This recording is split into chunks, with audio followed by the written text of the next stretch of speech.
Se ha leído desde la Biblia NBI el proverbio número 31 que habla sobre la mujer virtuosa. A partir del versículo 10 en adelante, nuestra hermana Claudia ya le dio lectura,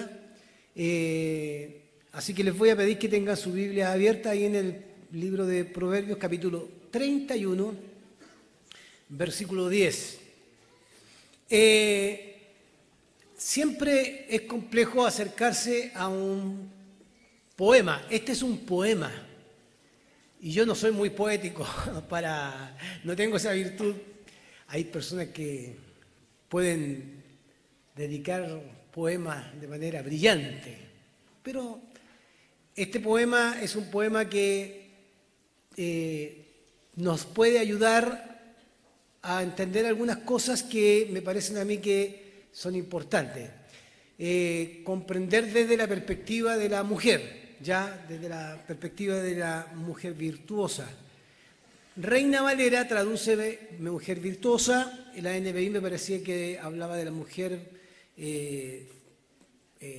ejemplar, y yo tengo otra que también dice y habla sobre la mujer ejemplar. Ustedes van a tener la NBI, es posible que tenga algunas variaciones con la Dios habla hoy, la Biblia Dios habla hoy, pero en el fondo quiero compartir con ustedes el centro de todo este proverbio tan hermoso. Mujer ejemplar no es fácil de hallarla. Vale más que las piedras preciosas. Y ya partimos con una declaración bastante fuerte, ¿cierto? En la otra versión dice, mujer virtuosa, ¿quién la hallará? Una pregunta también. Su esposo confía plenamente en ella y nunca le faltan ganancias. Brinda a su esposo grandes satisfacciones todos los días de su vida. Va en busca de lana y de lino y con placer realiza labores manuales. Cual si fuera un barco mercante, trae desde muy lejos sus provisiones. Antes de amanecer se levanta y da de comer a sus hijos y a sus criadas. Inspecciona un terreno y lo compra y con sus ganancias planta viñedos. Se reviste de fortaleza y con ánimo se dispone a trabajar. Cuida de que el negocio marche bien y de noche trabaja hasta tarde. Con sus propias manos hace hilados y tejidos. Siempre les tiende la mano a los pobres y necesitados. No teme por su familia cuando nieva, pues todos los suyos andan bien abrigados. Ella misma hace sus colchas y se viste con las telas más finas. Su esposo es bien conocido en la ciudad y se cuenta entre los más respetados del país. Ella hace túnicas y cinturones y los vende a los comerciantes. Se reviste de fuerza y dignidad y el día de mañana no le preocupa. Habla siempre con sabiduría y da con amor sus enseñanzas. Está atenta a la marcha de su casa y jamás come lo que no ha ganado. Sus hijos y su esposo la alaban y le dicen, mujeres buenas hay muchas, pero tú eres la mejor de todas. Eso espero que todos lo hayamos dicho a nuestras madres, nuestras esposas hoy día, ¿cierto? Amén. Los encanta. Mujer buenas hay muchas, pero tú eres la mejor de todas. Los encantos son una mentira, la belleza no es más que una ilusión, pero la mujer que honra al Señor o que teme al Señor es digna de alabanza. Alábenla ante todo el pueblo, alábenla ante toda la sociedad. Eso quiere decir esta versión. Bueno, ustedes la leyeron en otra versión ahí, yo la leí en la versión de Dios habla hoy.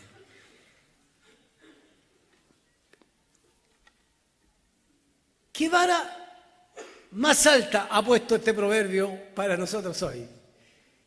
Y esa es una complicación a la hora de predicar un poema. Porque podemos, desde un análisis e interpretación de este poema, dejar de lado a muchas mujeres que seguramente no están a la altura. Y perdonen que diga de esta manera esto. Porque cuando uno lee este proverbio, uno se da cuenta que es una mujer que parece que no tiene descanso, es una mujer que parece que está afanada en todos los quehaceres de su vida hogareña, empresarial, social, y que de alguna manera este proverbio quiere resaltarla como la mujer que es difícil de encontrar. Alguien me dijo al terminar, faltó la pregunta, ¿quién la hallará? Y lo tomo. ¿Quién la hallará?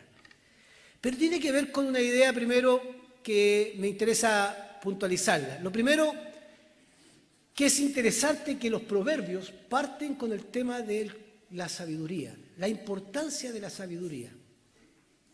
Y habla a través de todo su libro de la importancia de la sabiduría, de la importancia del temor a Jehová. De hecho, hay un texto bíblico que ustedes conocen muy bien y se lo saben de memoria. ¿Cuál es el principio de la sabiduría? El temor a Jehová. Lo sabemos porque Proverbios es un libro que trabaja el tema de la sabiduría y lo promueve y lo transmite a través de estos poemas tan hermosos que aparecen ahí. Pero es muy interesante cómo se ubica el final del libro, porque parte con todo el tema de la sabiduría y coloca a la mujer como un reflejo de la sabiduría y de la enseñanza al final de su libro. Es más, es tan importante resaltar esto que cuando habla de la mujer muestra una cualidad que no era propia de la mujer en los tiempos históricos del judaísmo antiguo, que es que habla con sabiduría y da con amor sus enseñanzas. ¿Por qué? Porque era propio ¿de quién? Del mundo patriarcal. ¿Quién enseñaba? Generalmente entendemos que lo hacía el hombre, aunque la madre tenía una injerencia en los hijos. Sin embargo, esta actitud de enseñar o de sabiduría siempre se le atribuía al hombre. Pero ya me voy a referir a eso. Solo quiero referirme que cómo este grupo de poemas está dentro de los sapienciales, libros sapienciales, que muestra a la mujer como la persona que aplica la sabiduría y la enseñanza de una manera especial. Eso es lo que creo que decir. Terminar un libro hablando de la mujer en un mundo patriarcal es algo interesante de analizar. ¿Ya? Eso es lo que quiero decir. Lo segundo tiene que ver con el tema de la ubicación histórica, vamos a hablar así de estos... ¿Cómo el judaísmo entendía o cuál era el rol de la mujer dentro del judaísmo? Recuerden ustedes que para los judíos había dos cosas que no querían judíos. Primero, o no tenían dentro de la categoría de importancia. Primero, el tema de la mujer, ¿cierto? Cuando nacía era complicado para un judío tener una mujer. Entonces, dentro del contexto histórico, uno podría decir que la mujer era una persona dentro del mundo patriarcal de segunda categoría. Los roles que tenía, sus roles definidos, indicaban su posición social. cuando uno lee la Escritura y aparecen mujeres lavando los pies de Jesús, era algo que era seguramente rechazado. ¿Se acuerdan cuando los discípulos, Jesús le dice, dejen que los niños se acerquen a mí? Los niños también eran, en esa época, también rechazados. La mujer era rechazada. La mujer tenía, no solamente en el Nuevo Testamento, sino antiguamente, en el Antiguo Testamento, encontramos que el tema patriarcal es muy fuerte. El patriarca, quien define o quien entrega la posición social a la cual la mujer debía sujetarse. Por lo tanto, si hablamos de patriarcal, también hablamos de que la sujetaba a una obediencia, ¿cierto?, propia de la época, no propia de la voluntad del Señor, porque Dios ha creado al hombre y a la mujer a su imagen y semejanza, y delante de Dios somos iguales. Por lo tanto, en este contexto histórico, culturalmente la mujer estaba relegada a un plano inferior, donde socialmente no podía tampoco ingerir en ninguna área que fuera propia del hombre, y por supuesto no se le permitía tomar algún protagonismo más allá de lo que el mundo patriarcal establecía. Porque si lo hacía, avergonzaba al hombre. Solo un ejemplo.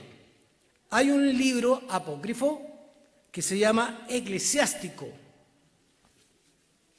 y que dice en el versículo 25, capítulo 25, versículo 24, dice esto, para que vean ustedes cómo era el pensamiento y cómo se transmitía el pensamiento.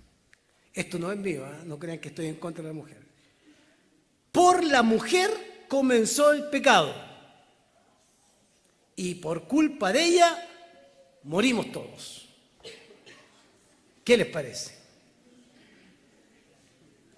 Yo en la mañana dije, con esto yo tendría que invitar a las mujeres a que pasen y se arrepientan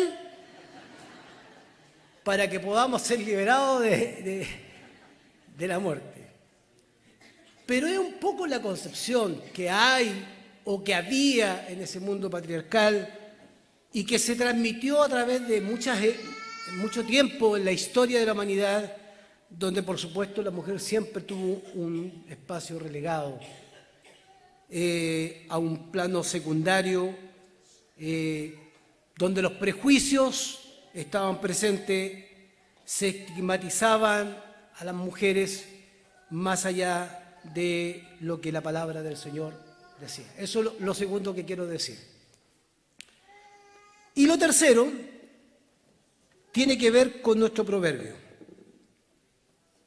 Porque si queremos encontrar un mensaje dentro de este proverbio y lo podamos contextualizar, es necesario ver algunos detalles que creo yo que son importantes ver, y quiero que podamos colocar una presentación. Porque investigando sobre proverbios, que es tan difícil a veces predicar para el Día de la Madre, porque las familias están constituidas hoy día de tantas formas, ya lo mencionó el pastor Javier, madres biológicas, madres que han adoptado, tías que se han hecho cargo de hijos, abuelos que han sido padres, y una serie de detalles más. Pero hay algo interesante en este proverbio, aunque no se vea muy bien, a lo mejor acá por el brillo. Este proverbio en la Biblia hebrea, cuando se lee, ustedes saben que de la Biblia hebrea se lee ¿de dónde? De derecha a izquierda, ¿cierto? En cada inicio de versículo están las 22 letras del, para nosotros es alfabeto, pero no se llama alfabeto, se llama alefato hebreo. El alefato hebreo tiene 22 letras y cada versículo comienza con una de esas letras que de alguna manera, usted lo puede buscar en alguna Biblia hebrea, usted se va a dar cuenta que al iniciar un versículo bíblico, como el que estoy mostrando yo, parte Aleph, Bet, Gimel, que son las primeras letras del alefato y que van mostrando también algo muy interesante que yo puse, que son verbos y acciones que va desarrollando la mujer. ¿Por qué lo digo esto? Porque cuando uno se investiga esto, en el Antiguo Testamento, todas las menciones o las formas verbales, las acciones, tenían que ver siempre con lo masculino. En el Antiguo Testamento, el hebreo, especialmente el hebreo, tiene que mostrar constantemente todas las acciones que desarrolla el ser humano en un contexto masculino, nunca en un contexto femenino. Siempre están marcadas en un contexto del hombre. Y aparece en cada versículo de esto verbos que podríamos destacar. Por ejemplo, la confianza, una mujer, su esposo confía. El versículo 12, ella es fuente de bien. Ella andaba en busca de lana. Traen desde muy lejos el alimento. Esta acción de traer, la acción de levantar, la acción de dar de comer, asignar, calcular, comprar, planta, ceñir, aprestarse para trabajar, aprestar, complace, apaga, sostiene, tuerce, tiende, preocuparse, cose, viste, respetado, confecciona, reviste, afronta, habla, instruye, atenta, come. O sea, ver.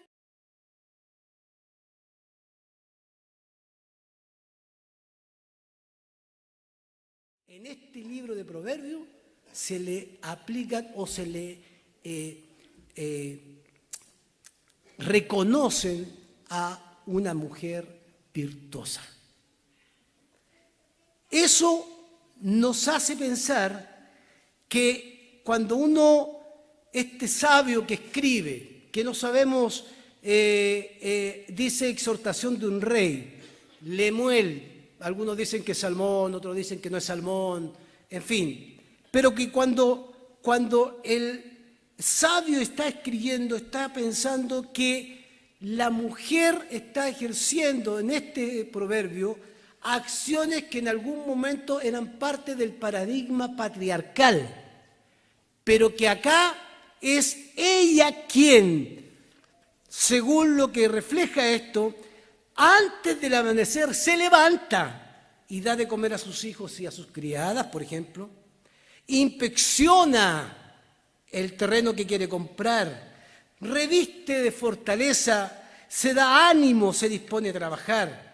De noche trabaja hasta tarde, con sus propias manos, dice, hace hilados y tejidos, o sea, acciones propias de lo masculino, de lo que tiene que ver con el trabajo del ser humano. Acá se reconoce en este proverbio muchas acciones propias del patriarcado y no de la mujer. Y es muy interesante, porque esas acciones, por ejemplo, cuando habla del esposo, uno siempre interpreta, mire, el esposo es alabado por su esposa. Hay que darle una vueltecita a eso.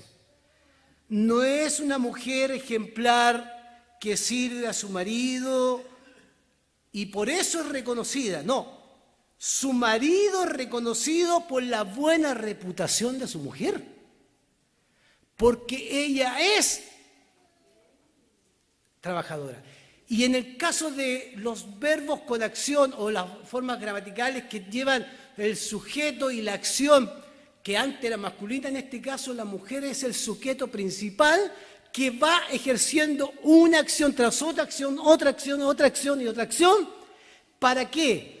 Para atender no solo las labores domésticas, sino empresariales, al punto de que es justa con sus hijos, su esposo y sus criados. O sea, la tenían en una posición económica, no todos tenían criadas, las mujeres no tenían criados antiguamente.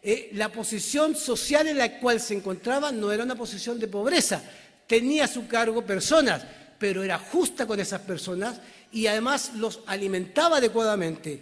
Y además, lo que muestra esto, que esas acciones, como una mujer ejemplar, no la tienen aislada de la sociedad ni relegada a un segundo plano, sino que es parte del quehacer social y la ubica, no en un prototipo de mujer renegada, ¿cierto?, doblegada, sino en la que la ubica en un prototipo de mujer que es participativa de la sociedad. Porque aquí hay algo que no podemos dejar de recordar, hermanos queridos. Cuando Dios da la orden de que se fructifiquen y que administren lo creado, la orden no es solo para el hombre, es para la creación, para hombre y mujer, para que gobernaran y dirigieran lo que Dios había creado.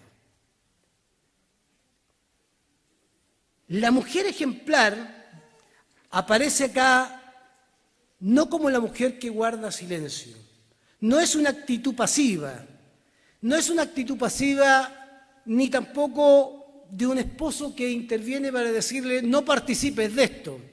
Aquí en este proverbio hay actividades que lo hacía un hombre, pero ella compra terreno, ella vende terreno, ella promueve ganancias, ella siempre tiende la mano al pobre, o sea, tiene contacto social y atiende las necesidades de otro. Eso es extraordinario.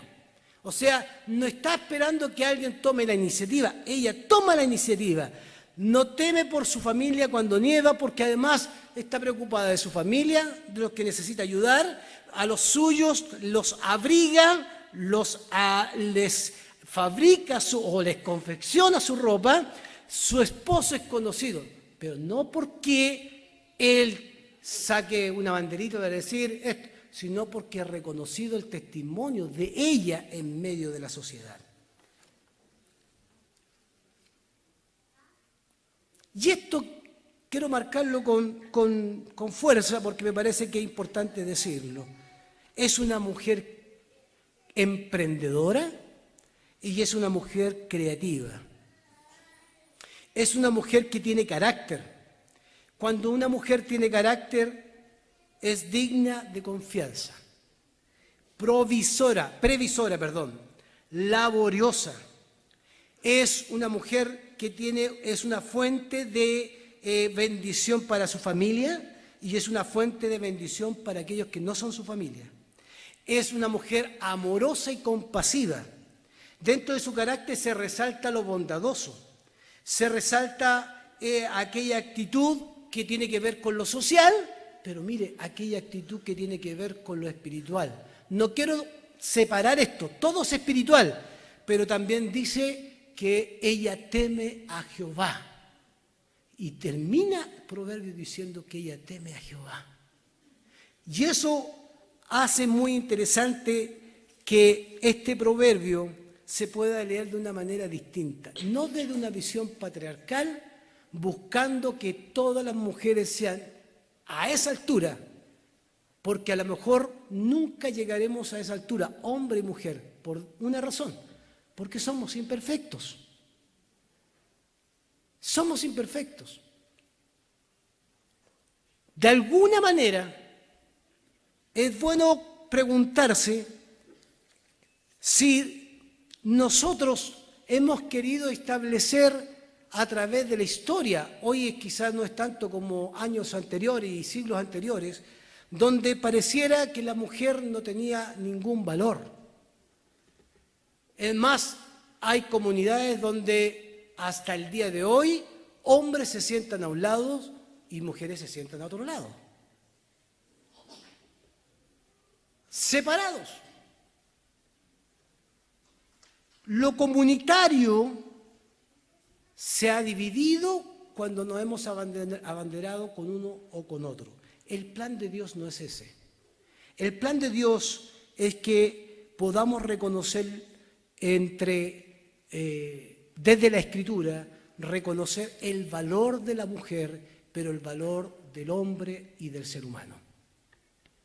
Quisiera plantear 4 conclusiones porque después vienen los niños que me parecen a mí relevante indicar.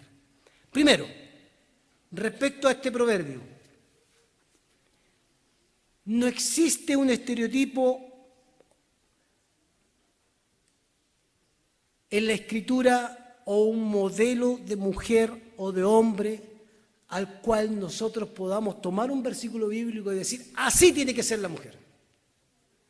Porque de lo contrario, forzaríamos a la palabra de Dios decir lo que no se debe decir. Y lo voy a explicar. Por ejemplo, en la Biblia aparecen mujeres que fueron parte de los jueces de Israel. Tenemos una reina que salvó a Israel. Tenemos a una mujer, Ruth, la moabita, que fue de gran bendición para su suegra y que fue el inicio del linaje, siendo moabita, de Cristo. Pero también tenemos a otras mujeres que no aparecen en el relato bíblico, voy a decir, o no se mencionan.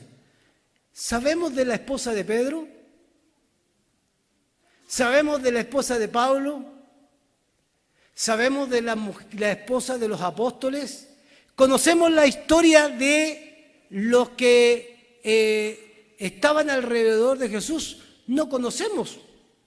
Por lo tanto, no podríamos construir desde la Escritura un modelo de mujer o de hombre que nos diga que es el modelo perfecto. Primero, porque el único perfecto es el Señor Jesucristo. Segundo, porque nosotros no hemos llegado al momento de la perfección. Solo llegaremos cuando Cristo nos llame a su presencia.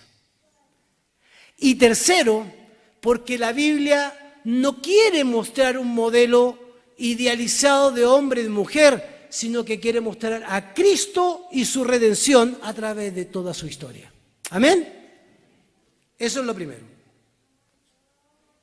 Encontramos mujeres que van a la guerra, encontramos mujeres que están en su hogar. No podríamos tomar un modelo y decir, así tiene que ser. Lo segundo, desde Proverbios 31, 10 en adelante, tampoco podemos usar esto como un paradigma para colocar a la madre perfecta, porque podemos ser muy injustos, muy injustos, porque siempre se quedaría una cualidad fuera. Además, por ejemplo, esto refleja una forma de vida que era muy propia del tiempo patriarcal, que se negociaban ropas, telas y todo eso. Hoy día no se hace eso, hoy día trabajamos, hoy día vamos a un lugar de trabajo, marcamos tarjeta, estamos rendiendo cuentas, es distinto el escenario. Por lo tanto, tampoco podemos usar todos estos elementos para decir, esto debe hacer la mujer. No lo podemos hacer, porque de lo contrario estaríamos creando una imagen falsa de algo que hoy día no sucede. Debemos ser honestos con esto, debemos decir que hombres y mujeres nunca pueden desarrollar todas estas cosas a la vez. Y aquí quiero detenerme. Ustedes me han escuchado hablar de la etapa formativa de Dios y lo quiero volver a decir. Mire, porque cuando uno se casa, aquí hay recién casados, por eso también lo he recién casado y bueno, que llevan muchos años casados. Cuando uno se casa, desarrolla ciertas virtudes, pero tiene muchas carencias. Está aprendiendo a amar, está aprendiendo a ser esposo, está aprendiendo a ser padre. No se aprende a ser padre de la noche a la mañana. Es más, llevamos 20 años como padre y todavía seguimos aprendiendo. O sea, la escuela de aprendizaje de Dios no termina, por lo tanto no podemos cerrar este cuadro de proverbios para decir, esto es el ideal. No, ¿sabe por qué? Porque todos los días vamos a aprender algo de cómo amar, de cómo guiar, de cómo enseñar y de cómo podemos enfrentar la vida, ya sea familiar, matrimonial, en el núcleo familiar que nos encontremos y social. ¿Qué significa esto, hermanos queridos? Que Cada etapa de la vida, sea al inicio o sea al final de nuestros tiempos, encontraremos en nosotros virtudes que descubriremos porque las iremos desarrollando. Una, porque Dios nos da esa capacidad de poder percibirla, pero también vamos a ir descubriendo carencias que tenemos que transformar. Yo siempre digo esto, el matrimonio es formador de carácter. Y en ese camino, las carencias las vamos a descubrir. Tenemos fortalezas y tenemos debilidades. Toda la vida pasaremos con fortalezas y debilidades. Pero cuando nos damos cuenta de esas debilidades, tenemos una gran oportunidad de transformarlas en virtud, en beneficio de mi núcleo familiar en el cual yo me desarrollo. Y eso es muy interesante. ¿Por qué? Porque como no es un modelo cerrado de la Escritura, Dios nos da la oportunidad de ser transformados por medio de su Espíritu, de nuestras carencias y debilidades, para mejorar nuestras relaciones con nuestros hijos, con nuestros sobrinos, con nuestra esposa, con nuestros abuelos, con nuestros hermanos, en fin, todo lo que compone la vida social, ya sea la familiar o la que tenemos con el resto de nuestra sociedad. Porque nuestras carencias en cada etapa son distintas y nuestras virtudes en cada etapa son distintas. Hace 7 o 8 años a lo mejor no hubiese tenido el consejo apropiado para mi hijo porque no estaba a lo mejor maduramente preparado. A lo mejor 20 años después estoy preparado para dar el consejo preciso. Siempre fue un no, ahora es hijo, conversémoslo. Porque vamos encontrando caminos y virtudes que no nos damos cuenta que están surgiendo en nuestras etapas de vida. Por lo tanto, este proverbio nos desafía a entender que cada etapa de la vida tenemos virtudes y tenemos carencias. Y que como esta mujer lo hace todo pareciera en un día, eso nunca va a suceder. Cuando usted parte su día, ¿qué dice? Voy a hacer esto y esto, ¿cierto? Termina el día y ¿cuántas cosas hizo? 2. Y a veces 1. No lo podemos hacer todo. No lo podemos hacer todo. Pero a lo mejor un aspecto de esta mujer sí podemos hacer: temer al Señor. Tercero, todos somos distintos.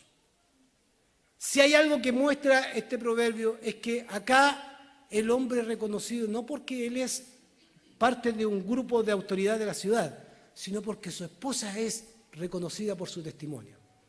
¿Y por qué digo todos somos distintos? Porque está la tentación de querer que todas las familias sean iguales. No podemos ser iguales, las familias son distintas, con caracteres distintos. No podemos unificar familias porque son distintas. Aquí mismo tenemos a madres que tienen sus hijos, hijos que han perdido a sus padres, hijos que viven con sus abuelos, que han sido sus padres toda la vida. Son familias distintas. No podemos tomar un modelo y decir, se van a comportar a partir de ahora todos de esta manera. No, no podemos hacer eso. Como somos familias distintas, con una personalidad que nos diferencia de la otra, y con estructuras familiares que nos diferencian de la otra, no podemos hacer imitaciones de familia. Podemos tenerlas como referente, pero imitar sería colocar una fachada. Y colocar una fachada sería mentir. Y mentir está dentro de los pecados que no debemos cometer. ¿Sabe que a veces presentarse como una familia perfecta es un pecado? ¿Por qué? Porque no hay familias perfectas. Solo los pastores. Eso es para que despierten, hermano, para que despierten. Y solo mi familia, ya eso es mucho ya. No, si un pastor quiere aparentar que su familia es perfecta, está perdido. Está perdido. Hermanos, no hay familias perfectas, ni esposas perfectas, ni esposos perfectos. A veces tenemos expectativas tan altas del príncipe azul y de la princesa que se nos van derrumbando y terminamos a veces con el desastre que todos sabemos. Distanciados, peleados, destruidos. ¿Saben lo que hay que recordar? Como no somos todos iguales, debemos respetar cada uno a las familias que conoce antes de imponer un modelo que nunca encontraremos en la Escritura, un modelo adecuado. Y respetarlo desde la imagen de Dios, porque todo ser humano es imagen de Dios. Y termino con lo último, para la familia, independiente de su conformación, independiente del rol que tiene una madre hoy día, cómo asumió esa maternidad, seguir el ejemplo de Proverbio es posiblemente algo complejo. Sin embargo, hay algo que no podemos dejar de resaltar. Sus hijos y su esposo alaban a la mujer virtuosa. Y alguien dijo, aplaudió en delante, y es verdad. A veces esperamos el Día de la Madre o de cualquier celebración para poder celebrar y reconocer a las personas que tenemos a nuestro lado. Que esto sea una constante. Reconozcamos constantemente a la mujer y la mujer reconozca constantemente a su esposo. También dialoguemos de nuestras carencias con madurez, no para pelear, no para entrar en debate, sino para mejorar. Es mejor un perdón que un fracaso. Es mejor un perdón a tiempo de poder conversar, dialogar, de construir juntos, de poder avanzar juntos, siempre con la primicia del ejemplo de esta mujer, que teme al Señor. Y por eso hace todo lo que hace. ¿Cuál es la base de su servicio? El temor al Señor. ¿Cuál debe ser la base del reconocimiento a los demás? El temor al Señor. Amén. Que el Señor nos bendiga. Un abrazo grande a todas las madres que están acá. Pero también, padres e hijos, desafiémonos en reconocer constantemente las virtudes de aquellos que amamos y que están a nuestro alrededor. Sean esposas, abuelas, tíos, incluso hijos. Amén. Amén. Oremos al Señor para terminar mientras entran los jóvenes. Señor, gracias por tu palabra y gracias porque nos desafías con ella también. Bendice tu palabra entre nosotros, Señor. Queremos que tu gracia y tu misericordia cada día nos ayude en medio de nuestras virtudes y de nuestras carencias también. Lo rogamos, Señor, en el nombre de Jesús. Amén.